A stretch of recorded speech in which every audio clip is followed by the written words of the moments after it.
del séptimo semestre que son cursos fundados.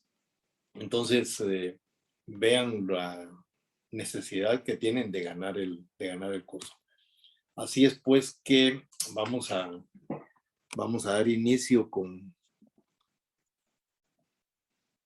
esto y vamos a regresar a algo que yo ya había explicado en obligaciones, pero lo voy a refrescar un poquito. Hablar sobre lo que es el hecho jurídico y el acto jurídico. Cuando nosotros estamos hablando de hecho, de una manera genérica, de una manera general, establecimos que hecho es toda transformación que se produce en la naturaleza, todo cambio que se da en la naturaleza, cualquier situación que ocurre en la naturaleza es un hecho. Pero hablarlo de esa manera es demasiado extenso. Y por eso es que se ha hecho una división. Yo recuerdo que en obligaciones hicimos un diagrama de Venn en el cual poníamos el hecho y lo dividíamos en el hecho natural y en el hecho voluntad del hombre. Y lo poníamos mucho más claro. Hablábamos de un hecho natural que no tiene ninguna trascendencia jurídica y en un hecho jurídico que sí tiene consecuencias de derecho, consecuencias jurídicas. Y por eso es que decíamos que hay algunos hechos que suceden naturalmente y que tienen consecuencias jurídicas, consecuencias de derecho. Por esa razón es que en el esquema, cuando hablamos de los hechos jurídicos, decimos que hay algunos, menciono algunos nada más, como la minoría de edad. Es decir, se nace siendo menor de edad, pero llega un momento en el cual la ley establece que se deja de ser menor de edad y se pasa a una edad adulta en la que las personas adquieren la plenitud de sus derechos. Pero este es un hecho jurídico. ¿Por qué decimos que es un hecho jurídico? Porque nosotros no podemos controlar el crecimiento de las personas, ¿sí? Desde el nacimiento hasta que llegan a la edad que la ley establece como la edad para adquirir derechos y obligaciones. Entonces, eso es algo natural. Entonces, por eso decimos que este es un hecho jurídico, hecho por ser natural, pero jurídico porque tiene trascendencias jurídicas. Es decir, nacen derechos y obligaciones, importa al derecho. Y entonces, por esa razón, establecemos que la minoría de edad es un hecho jurídico. Es decir, durante la minoría de edad hay ciertos derechos, ciertas facultades, pero al llegar a la mayoría de edad, entonces las personas adquieren la plenitud de sus derechos y obligaciones. Ya no tienen solo una facultad de goce como tienen los menores de edad. Es decir, su estatus jurídico cambia y eso cambia precisamente por la edad. Otro de los casos, la muerte. Es decir, nosotros, bueno, yo lo he dicho, ¿por qué el derecho civil es para mí uno de los derechos más importantes, si no el más importante de todos los derechos? Primero porque es el derecho que ha dado origen a todos los demás derechos, es la base de todos los derechos, pero es el único derecho que acompaña al hombre desde antes de su nacimiento hasta después de su muerte. Es el único derecho que está siempre a la par del ser humano.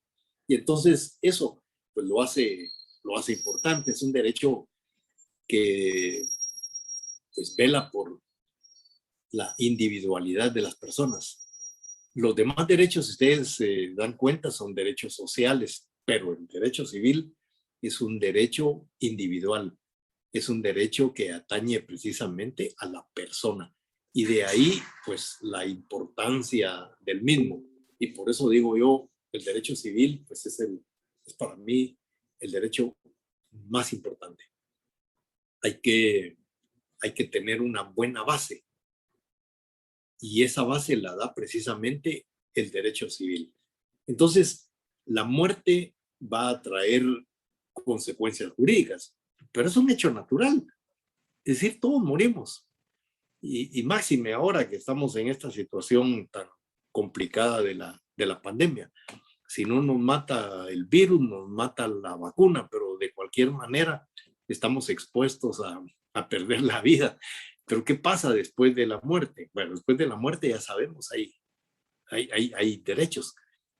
Hay un curso que ustedes vieron en un par de meses, que es el derecho sucesorio, un derecho que debiera de formar parte de nuestro pensum como un derecho pues totalmente independiente. Es decir, el proceso sucesorio debiéramos de estudiarlo en por lo menos un semestre, porque es bastante complicado. Sin embargo, pues desde que yo ingresé a la Facultad de Derecho, hace ya tantos años que no quiero ni recordarme, bueno, y la verdad es que ni me recuerdo, eh, ya existía este programa y no ha sufrido modificaciones, sigue siendo el mismo programa.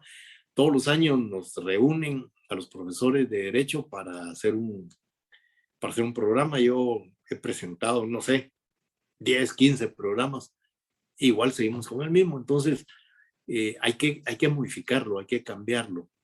El pensum en la carrera de Derecho tiene que cambiar, por lo menos en nuestra facultad. Facultades de Derecho de universidades privadas ya lo hicieron, es decir, ya modificaron el pensum y tienen pues unos 5 o 6 cursos de Derecho Civil. Nosotros solo estamos con 4 y por eso apretamos mucho las cosas. En el tema del negocio jurídico, es un tema que debiéramos de modificar ya el programa, pero no sé, tal vez este año.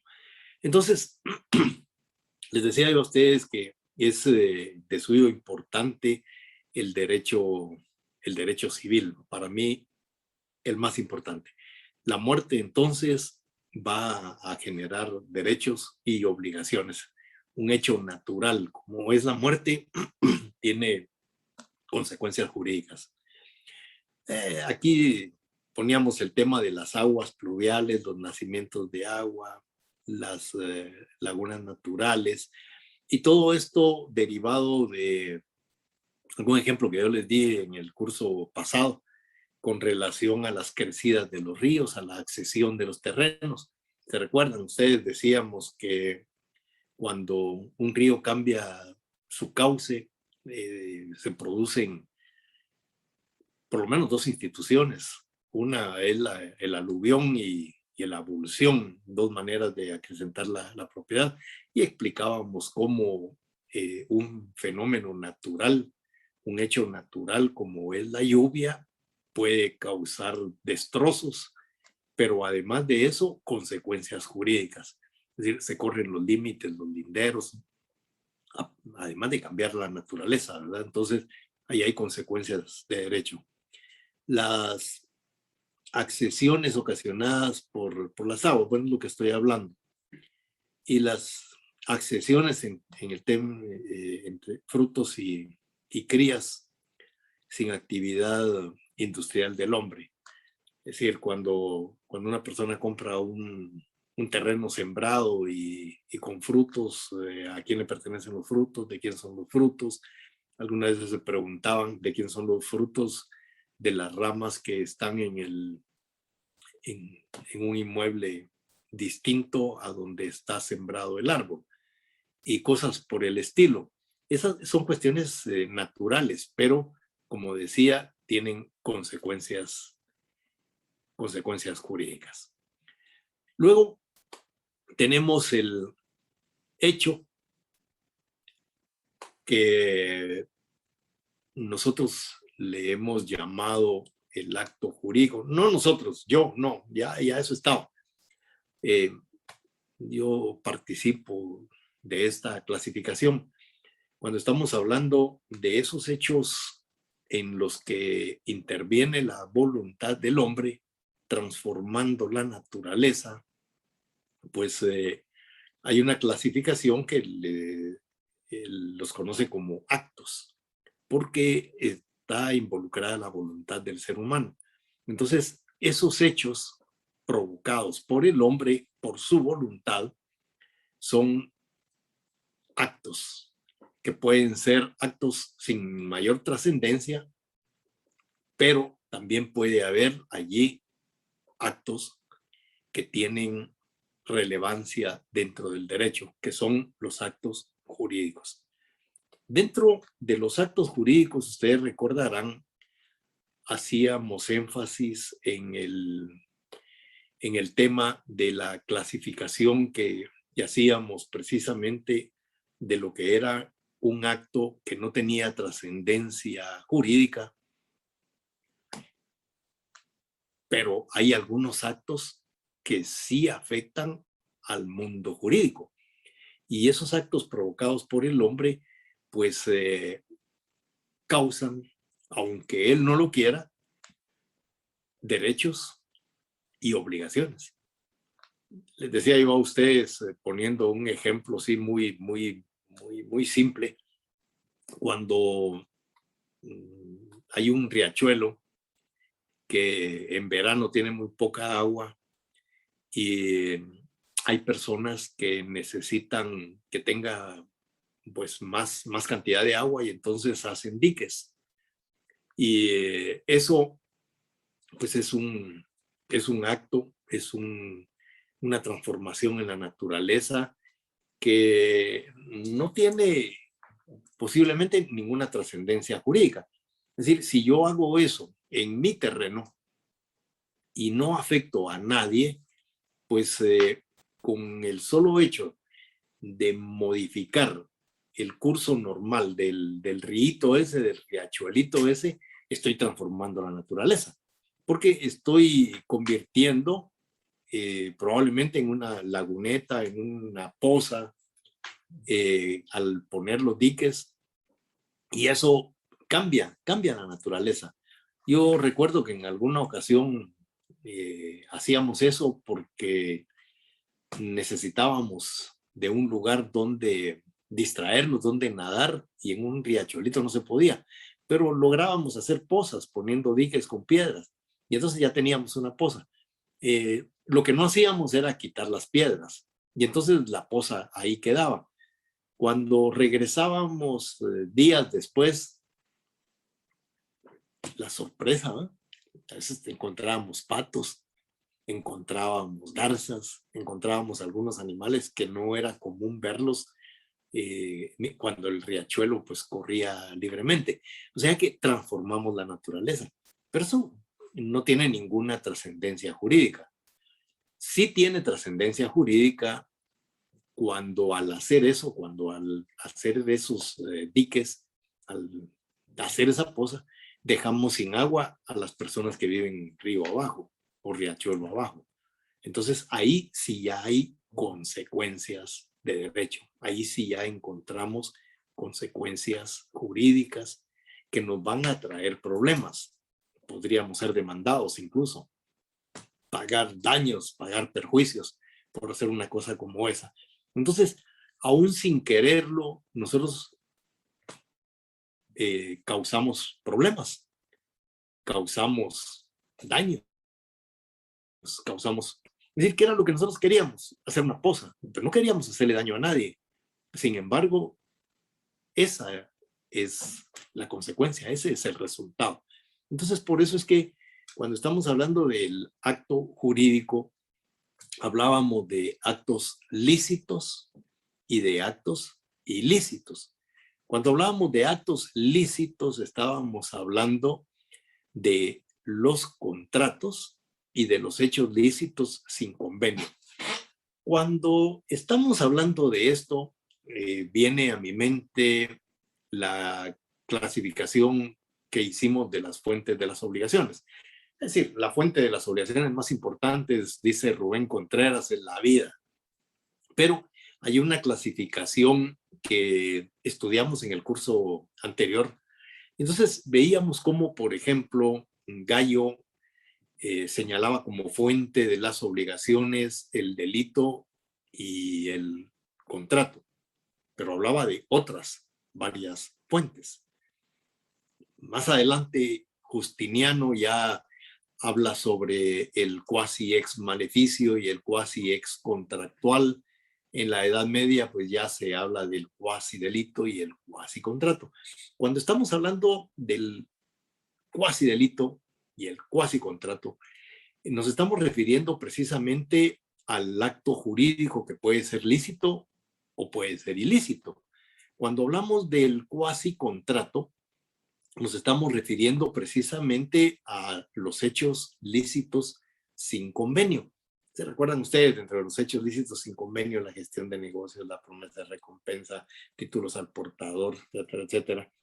Entonces, allí nosotros vemos cómo ya desde una edad temprana del derecho, pues ya se establecía que había algunos actos entre los hombres o derivado de la voluntad del hombre que tenía consecuencias legales, consecuencias jurídicas, sin que fuera necesariamente un contrato, porque estaban totalmente claros y también nosotros estamos totalmente claros que el delito es una fuente de las obligaciones y que la fuente más prolífera que tenemos de derechos y obligaciones son los contratos, pero también hay algunos actos jurídicos que no son contratos, pero que son generadores de derechos y obligaciones. Entonces, eso lo establecíamos nosotros claramente en el curso anterior como los cuasi contratos. Luego entrábamos a los actos ilícitos y decíamos, los actos ilícitos nos pueden llevar por dos caminos. Uno por el camino del delito y el otro del camino del cuasi delito. Y dentro del cuasi delito, pues encontrábamos nosotros algunas acciones en las que las personas causan daño, pero sin quererlo y sin transgredir una norma penal, como sí ocurre con los delitos. Entonces, ahí veíamos nosotros que en los hechos ilícitos existía también una clasificación en cuanto a los ilícitos penales y a los ilícitos civiles. En los ilícitos penales vimos cómo la transgresión de una norma podía ser por culpa o podía ser por dolo.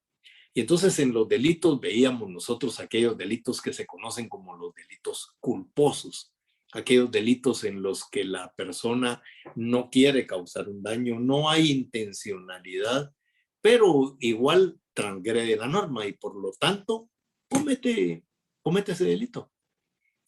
Ahí es donde a veces no logramos entender algunas situaciones como por ejemplo el caso de los bitcoins. Ese es uno de los casos en donde hay que estudiar mucho. Esos casos no son así nomás. Primero, son unas personas, son extranjeros, son rusos que vienen a Guatemala porque alguien les ha vendido la idea de que aquí les van a arreglar su situación jurídica. Ellos dicen ser perseguidos específicamente por Putin, ¿verdad? Y entonces la excusa de ellos ha sido esa, pero aquí hay muchas cosas. Primero, ellos llegan a un país y adquieren documentos falsos. Bueno, esa es una de las cosas bien discutibles, porque sucede que los documentos que les dieron son auténticos. Es decir, ahí no podemos hablar de documentos falsificados. No hay documentos falsificados, son documentos que fueron extendidos por las autoridades migratorias. Entonces, si aquí hay algún delito, pues ese delito tendrán que purgarlo ambos. el que recibió los documentos y quien los extendió.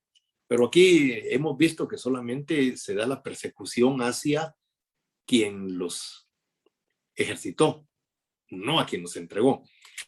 Y bueno, ahí ya estamos teniendo problemas.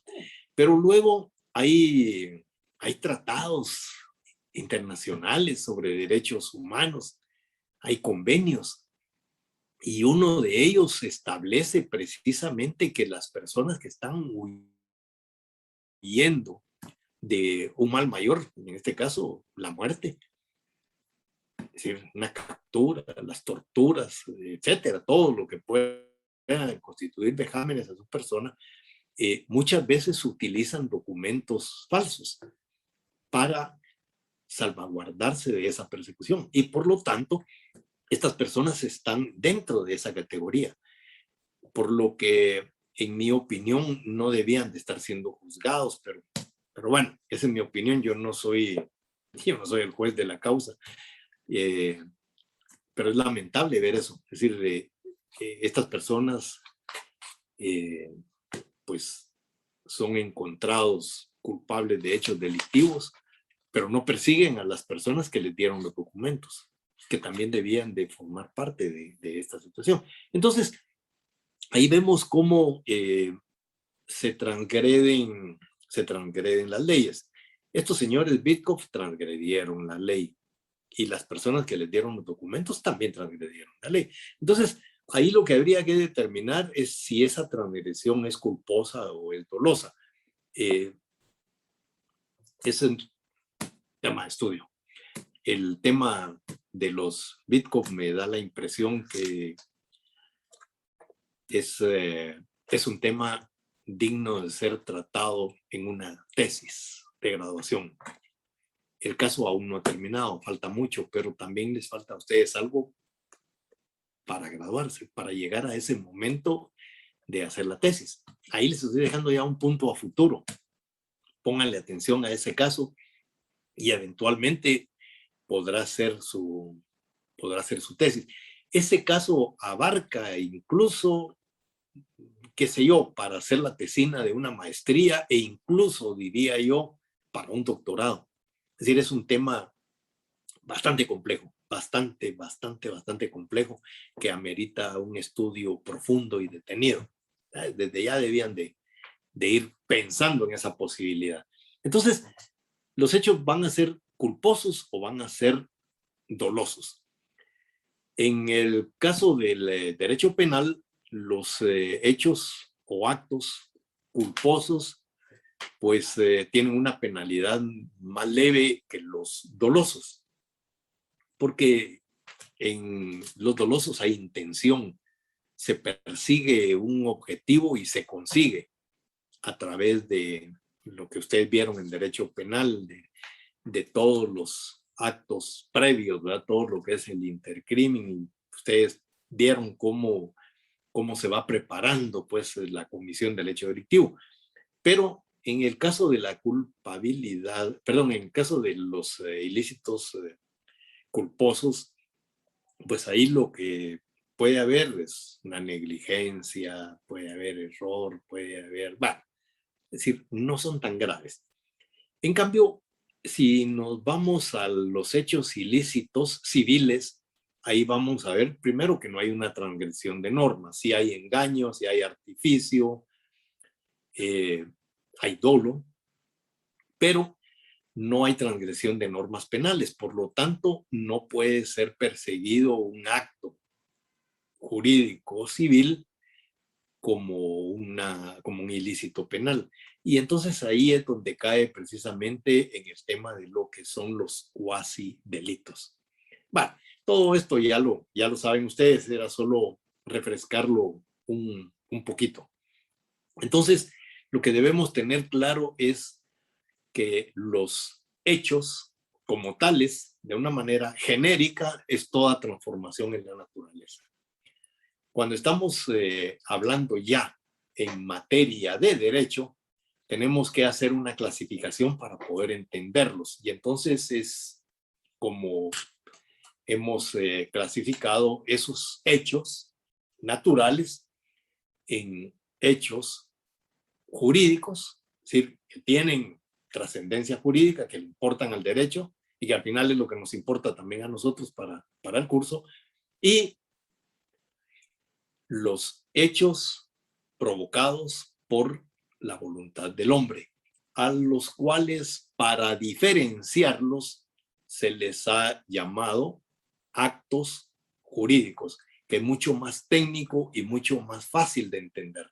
Y entonces, cuando hablamos de hechos jurídicos, estamos hablando de aquellos hechos, aquellas transformaciones que se producen en la naturaleza, pero que no tienen consecuencias de derecho. Y cuando estamos hablando de hechos jurídicos, estamos hablando de hechos que se dan en la naturaleza sin la intervención del hombre, sin la voluntad del hombre, sin que el hombre lo quiera.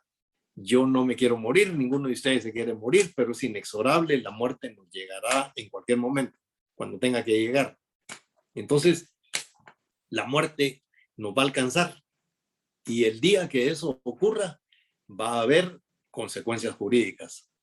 Va a nacer al mundo jurídico derechos y obligaciones por algo que ocurre naturalmente. Entonces, ahí estamos en presencia de un hecho jurídico. No hay voluntad del hombre. Pero por otro lado, tenemos los hechos jurídicos en los que el hombre sí interviene. Entonces, para diferenciarlos de los otros, hemos dado en llamarles actos jurídicos. Es decir, actos, porque la voluntad del hombre está allí, en esa transformación de la naturaleza, en la transformación que va a provocar derechos y obligaciones, que va a haber consecuencias jurídicas. Entonces, alguien me preguntaba, ¿son hechos? Sí, son hechos. El acto jurídico es un hecho jurídico determinado por la voluntad del ser humano. Pero para diferenciarlo de lo que es el hecho natural jurídico, pues entonces es preferible darle el tratamiento de un acto, porque allí sí ya estamos entendiendo perfectamente que se trata de la voluntad del hombre transformando la naturaleza y creando consecuencias jurídicas. Entonces, esa es la diferencia que nosotros vamos a encontrar entre lo que es un acto jurídico y lo que es un hecho jurídico. Nuestro curso gira alrededor del acto jurídico. Y entonces vamos a encontrar que el acto jurídico lo podemos dividir en un acto jurídico unilateral y un acto jurídico bilateral. Cuando estamos hablando de un acto jurídico unilateral, de un acto jurídico en el cual la voluntad de una de las personas va a crear derechos y obligaciones, estamos nosotros entrando precisamente al campo de los cuasi contratos. Estamos hablando de aquellos actos que importan al derecho, que tienen consecuencias jurídicas, que tienen trascendencia en el derecho, pero que no son contratos, pero que sí hacen que nazcan derechos y obligaciones. En el curso anterior vimos toda una gama de actos jurídicos unilaterales. En la próxima clase voy a referirme a ellos así muy ligeramente porque los estudiamos en el curso anterior. Ahí vamos a encontrar todo lo que son esos actos jurídicos unilaterales. Hay algunos tratadistas y no pocos que no le dan mayor importancia a los actos jurídicos unilaterales, al negocio jurídico unilateral. Afortunadamente nuestro código, sí, nuestro código en cuanto al al acto jurídico unilateral, es decir, al negocio jurídico unilateral, pues le da una importancia como debe tenerla. Y eso es uno de los grandes logros de nuestro Código Civil, es uno de los méritos que tiene nuestro Código Civil, porque muchos de los códigos civiles de otros países pues no contemplan el negocio jurídico unilateral, dejando fuera algunos negocios que son importantísimos, como por ejemplo la adopción, el matrimonio. Es decir, más adelante voy a explicarles cuando ya entremos a hablar sobre el contrato, por qué razón el matrimonio no es un contrato, por qué razón la adopción no es un contrato, pero sí son negocios jurídicos en toda su plenitud. Son negocios jurídicos en los cuales no son contratos porque no se relacionan o no van hacia lo que es el patrimonio enajenable de las personas. Aquí vamos a ver cómo el negocio jurídico unilateral se refiere básicamente al patrimonio ideal de las personas, como es el caso del matrimonio, como es el caso de la adopción. Es decir, en el matrimonio y en la adopción no hay un fin de lucro, no hay un patrimonio enajenable sobre el cual hacia alrededor del cual gira el negocio, como sí ocurre en los negocios jurídicos bilaterales o contratos. Los negocios jurídicos bilaterales, contratos entre paréntesis, esos giran alrededor del patrimonio material, alrededor de lo que es enajenable, lo que es lucrativo, etcétera, etcétera. Pero eso lo vamos a ver más adelante. Entonces, el negocio jurídico unilateral es una de las especies que tiene el acto jurídico. Y la otra es el negocio jurídico bilateral que nosotros vamos a conocer a lo largo de todo este curso como contratos. Y si ustedes ven en su programa, el curso se llama precisamente contratos, ¿verdad? No se llama negocio jurídico bilateral, que así es como debiera de estar titulado. Negocio jurídico bilateral y entre paréntesis, contratos. Ahí estaríamos perfectos. Pero vamos a entender entonces que el negocio jurídico bilateral o contrato, ahí vamos a encontrar que hay acuerdo de voluntades, como lo hay en el negocio jurídico unilateral. Podríamos encontrarnos al matrimonio. Hay acuerdo de voluntades. Pero también vamos a encontrar algunos actos jurídicos unilaterales donde no hay acuerdo de voluntades, hay una sola declaración de voluntad, pero sigue siendo un negocio jurídico. ¿Por qué? Porque esa declaración unilateral de voluntad hace que nazcan derechos y obligaciones al mundo jurídico. Y entonces vamos a encontrar alguna diferencia entre lo que es el negocio jurídico unilateral y el negocio jurídico bilateral. Si nosotros vemos el artículo 1251 del Código Civil, bueno, no tengo a la mano el Código Civil, pero ahí está en el esquema. Dice: el negocio jurídico requiere para su validez capacidad legal del sujeto que declara su voluntad, consentimiento que no adolezca de vicio y objeto lícito. El artículo 1251, ¿a qué se está refiriendo? Al negocio jurídico, pero de una manera general. No dice el negocio jurídico bilateral, habla del negocio jurídico. Y entonces debemos entender que el artículo 1251 es aplicable tanto a los negocios jurídicos unilaterales como a los negocios jurídicos bilaterales. En la próxima clase, pues vamos a terminar el tema del negocio jurídico. Vamos a analizar un poco algunas de los negocios jurídicos que no son contrato, Vamos a ver por qué el matrimonio no es un contrato, aunque haya algunas legislaciones donde sí aparece como tal. Si ustedes miran el Código Civil chileno, van a ver que el artículo que se refiere al matrimonio, que es un artículo precioso que hizo don Andrés Bello, por cierto. Imagínense cómo no va a ser, no va a ser un artículo bonito si lo hizo un Bello. Entonces, don Andrés Bello sí establece que el matrimonio es un contrato, pero no es así.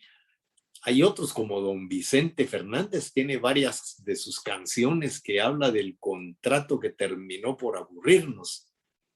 Y hay otro por ahí que habla del contrato como un simple papel, y etcétera, etcétera. Es decir, nosotros debemos tener bien claro que el matrimonio en el derecho guatemalteco no es un contrato. ¿Cuándo es un contrato? Bueno, cuando la legislación lo establece como tal. Si en Chile el matrimonio legalmente está considerado como un contrato, pues es un contrato. Pero aquí en Guatemala, el matrimonio no es un contrato. ¿Por qué? Porque por definición, el artículo 78 dice que es una institución social. Ni siquiera dice que es un negocio jurídico unilateral, que lo es un negocio, bueno, y no unilateral, perdón, es un negocio jurídico, así en términos generales, hay acuerdo de voluntad, ahí vamos a ver todos los elementos del contrato y los vamos a comparar con el matrimonio y vamos a darnos cuenta que el matrimonio sí es un negocio jurídico, pero es un negocio jurídico que no constituye contrato. Y para colmo de males, el artículo 78 establece que es una institución social. Entonces, nosotros nos tenemos que ceñir por lo que la ley dice. Recuérdense que nosotros seguimos la escuela positivista. Las cosas son, no como debieran ser. Mientras que nuestro derecho civil sigue la línea del derecho natural. Las cosas debieran ser. Por eso cuando nosotros hablamos de leyes y derecho, no estamos hablando de lo mismo. Nosotros estudiamos en una facultad de leyes, pero también estudiamos el derecho. Pero no es una facultad de derecho, porque nosotros nos regimos por la ley y la ley nos dice que las cosas son como son, no como debieran ser. Cuando estamos hablando de derecho, estamos hablando de justicia, estamos hablando de otras cuestiones ya más filosóficas. Cuando estamos hablando de ley, estamos hablando del cumplimiento de la norma. Lo que dice la norma, así debe ser, aunque la norma sea injusta, aunque la norma no se ajuste a lo que es una definición correcta. Por ejemplo, en el tema del matrimonio. En algunos códigos dice que es un contrato y hay que entender que es un contrato para ellos, porque así lo dice su ley, pero para nosotros no. Entonces, la pregunta ¿es el matrimonio realmente un contrato o no es un contrato? Entonces, en la próxima clase vamos a ver por qué no es un contrato, aunque lo dijera la ley. Si nuestro Código Civil dijera que el matrimonio es un contrato, legalmente es un contrato. Pero si lo analizamos y si lo estudiamos, vamos a darnos cuenta que no es un contrato. Es un negocio jurídico, sí, pero es un negocio jurídico extrapatrimonial. Por lo tanto, no puede ser un contrato. Pero bueno, eso ya es hilar un poquito más fino y lo vamos a ver pues en la próxima clase. Entonces, en la próxima clase vamos a hacer un análisis de lo que son los negocios jurídicos y la próxima semana ya entramos de lleno a lo que son los contratos. Hoy hice algo que no debí de haber hecho. Fue algo culposo. Les he mencionado a ustedes que en el curso vamos a necesitar reforzar la clase con algunos libros. Y dentro de esos libros, yo les había recomendado a ustedes en el semestre pasado el libro de Rubén Contreras, que es cabalmente ese que tengo a la mano. Y también les recomendé el libro de Vladimir Aguilar. Rubén Contreras en este libro abarca lo que son las obligaciones y lo que es el negocio jurídico. En este libro están las dos. Vladimir Aguilar separa lo que son las obligaciones del negocio jurídico. Entonces, ahí con Vladimir, pues van a tener que comprar, si se van por esa línea, el libro de El negocio jurídico. Y despuesito de eso, el de contratos. En cambio, en el tema de Rubén Contreras, pues ya ustedes, los que tienen este libro, pues ya tienen lo que tienen que saber del negocio jurídico y algunos contratos. Es decir, en este libro ya se comienza a ver contratos. Y luego Rubén Contreras tiene una segunda parte con otros contratos. Vladimir Aguilar también tiene su libro sobre los contratos. Entonces, el libro que ustedes elijan, pues para mí está bien. Es decir, los dos son buenos libros. Lo que sí no debe faltar, jamás les decía yo a ustedes, es su código civil. Es importantísimo que tengan un código civil, pero sería bueno que tuvieran un código civil de estudio, no un código civil cualquiera, de esos que compran a 15 quetzales.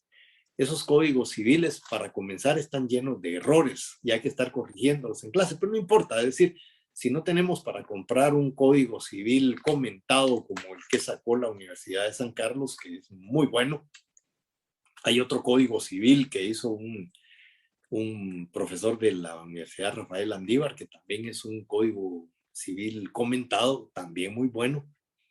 Y el que a mí me gustaría más que ustedes tuvieran es el Código Civil con la exposición de motivos. O pueden comprarlo. Aquí ahí en la Facultad de Derecho está separado el código comentado. Cómprenlo. Y la exposición de motivos, que es importantísima para que podamos entender nosotros realmente la norma, la institución, por qué es que existe en el Código Civil, es decir, cuáles fueron las razones por las que se incluyó dentro del Código Civil. Entonces, el código no debe faltar. Yo cometí el error, les dije en la clase, preparé la clase y ahí en mi biblioteca tengo los códigos y por eso es que no encontré el artículo 1251. Me hubiera tenido que levantar por el código para poderlo leer, pero afortunadamente ahí lo teníamos transcrito. Entonces, los que fueron mis alumnos en el semestre pasado, pues ya nos conocemos, ya saben cómo doy mis clases. Este curso apuesto que les va a gustar más, ya es un curso como más movidito, ya más práctico y como tal, las evaluaciones las vamos a hacer básicamente sobre casos prácticos. Entonces hay que estudiar mucho, hay que manejar el código, porque cuando ustedes examinen lo van a hacer con el código abierto. Y si no manejan el código, entonces nunca van a encontrar la respuesta a la pregunta que se encuentra dentro del caso. Entonces, para poder resolver el caso hay que utilizar lógica jurídica, conocimiento y manejo del código. Esas tres cosas. Si terminamos bien nuestro curso, pues yo ya me siento satisfecho. Creo que les enseñé algo que ustedes no sabían, que es precisamente utilizar su lógica jurídica. La lógica la tienen. La lógica jurídica pues la van a desarrollar y la manera de desarrollarla es leyendo. Y eso solo se consigue cuando uno es disciplinado. Y la otra es con el manejo del código. Las normas hay que interpretar algunas. Algunas normas son muy claras, no requieren de interpretación. Lo que requieren las normas es la concatenación de todas las normas que giran alrededor de una institución. Entonces vamos a ver cómo en el derecho civil, en una institución, tenemos un montón de normas y tenemos que saber integrarlas. Es decir, para poder hacer un análisis correcto, tenemos que integrar muchas normas. Nosotros no podemos resolver un caso en la vida real con una norma. Es decir, vamos a resolverlo con todo el derecho que está a nuestra disposición, con todas las leyes que están a nuestra disposición. Pero además de las leyes, vamos a encontrar sentencias dictadas por las cortes, tanto la Corte Suprema, que crea jurisprudencia, como la Corte de Constitucionalidad, que nos van a dar ya sentencias que van a formar parte de nuestro derecho. Entonces, es importante leer, es importante tener código. Quien dijo que derecho civil, perdón, que dijo que la carrera de derecho es fácil, es porque lamentablemente hay un montón de abogados en la calle que tienen título y que uno no sabe ni cómo ni por qué. Muchos de ellos ignorantes, no solo de la ley, ignorantes en el término extenso de la palabra. Y sin embargo, ahí están. Y lo más lamentable de todo, como dicen ahí en mi pueblo, mi Jalapa querida, lo más peor es que muchos de ellos egresados de la Facultad de Derecho de la Universidad de San Carlos. Entonces, eso es algo que debemos ir ya corrigiendo. Tenemos que salir a la calle, pero bien preparados. Entonces, señores, aquí dejo la clase del día de hoy. El martes hablamos sobre el negocio jurídico, el jueves, perdón, y el próximo martes ya le entramos de lleno al contrato. Así que, por favor, no debe faltar su código. Libros, ya les dije cuáles, su programa a la mano, porque mi curso yo lo doy con base en el programa, porque debemos hacerlo de esa manera mientras no cambie el programa. Y dentro de unos 2 minutos les paso el link de Google Meet para que ahí ya ustedes ingresen y podamos ya vernos cara a cara y poder resolver las dudas que pudieran tener de la clase que recibieron el día de hoy. Bueno, nos vemos en 2 minutos.